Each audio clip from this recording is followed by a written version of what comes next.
저는 노화 현상을 정확하게 판단을 하고 거기에 따라 적절한 치료를 하는 피부과 전문의입니다. 전문의 번호 1224번입니다. 자, 그렇다면 우리가 노화 현상을 한번 제대로 알아볼 필요가 있다. 자, 한번 노화 현상을 한번 살펴보죠. 먼저 무엇을 알아야 되는가? 자, 얼굴을 우리가 5개 층으로 나눕니다.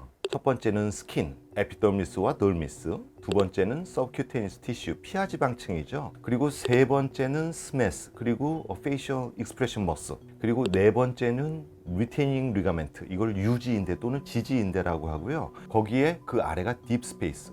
그리고 마지막이 뼈 위에 있는 골막이 되겠습니다. 5개 층으로 이렇게 나눠요.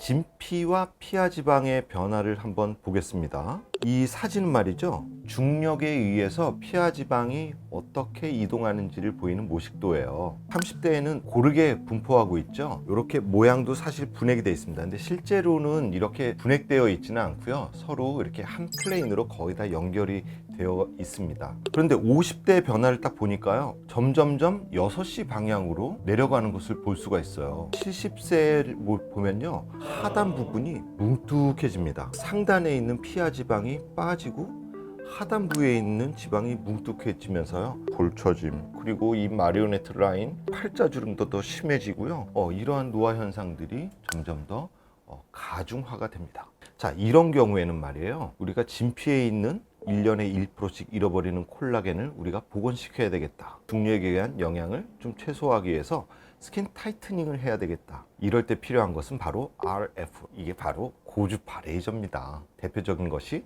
써마지가 있겠고요, 여러 가지 양극성 고주파가 있겠습니다.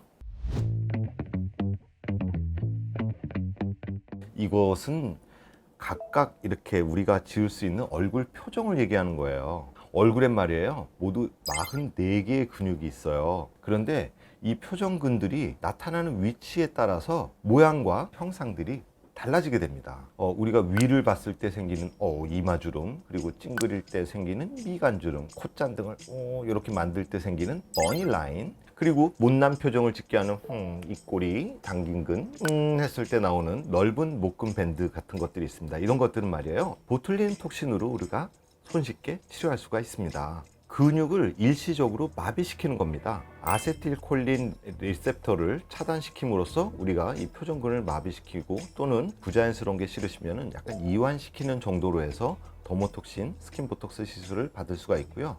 이러한 현상들을 우리가 치료할 수 있다는 것입니다.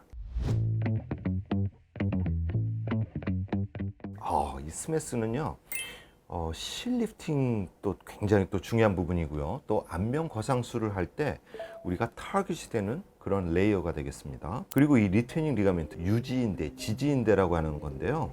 이 리테닝 리가멘트들은요, 이렇게 쫙 빨랫줄처럼 이렇게 쫙 뻗어 있어요. 피부가 밑으로 처지지 않게 이렇게 막아주는 역할을 하는데, 이 리테닝 리가멘트가 나이가 들면서 점점 변형이 옵니다. 이렇게 늘어져요. 예를 들면 얘가 빨랫줄이라고 하면요, 빨래도 같이 늘어지는 거예요. 빨래가 이렇게 밑으로 처지는 현상들이 두 가지가 있을 수 있겠죠. 첫 번째, 빨랫줄이 튼튼하지 못할 때. 두 번째, 빨래가 너무 많아서 밑으로 처질 때. 팔자주름, 마리오네트 라인, 그리고 또 입가주름도 심하게 되고요. 이쪽에 볼처짐이 그런 가중화되는 그런 현상들을 우리가 볼 수가 있습니다. 이럴 때는 스메스를 조금 타깃으로 해서요, 하이프, 예를 들면 울세라 같은 레이저가 효과를 볼 수 있게 하겠습니다. 이 스메스를 경계로 해서 위쪽이 피하지방이고요, 아래가 깊은 부위의 지방이에요. 그런데 이 깊은 부위의 지방이 있을수록 굉장히 귀엽고, 그 다음에 통통한 모습을 보이거든요. 애띤 모습을 보일 수 있는 게 바로 이런 깊은 부위의 지방들이 탄탄하게 자리 잡고 있기 때문인데, 이 지방들이 나이가 들면서 조금씩 수그러듭니다. 점점 그 본연의 모습을 잃어가기 시작하는 거죠. 이때 필요한 것은 뭐다? 바로 지방 이식이나 필러 시술이 되겠습니다.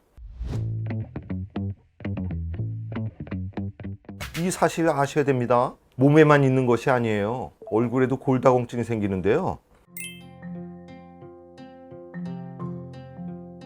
검정색으로 표시된 부분들이 골다공증이 일어나는 부분들이에요. 안구의 내측과 위쪽, 그리고 안구의 하단과 아래쪽. 그래서 안구가 이렇게 있잖아요. 그런데 나이가 들수록 점점 이렇게 이렇게 벌어지는 거예요. 이렇게 벌어지면 어떤 현상이 생기냐면요, 위에 있는 피부가 이렇게 내려오게 되는 거예요. 그래서 우리가 아무리 수술을 하고 쌍꺼풀 만들어도 왜 어렸을 때 그런 내 젊었을 때 그런 모습이 안 나오지? 그게 바로 뼈의 노화 때문입니다.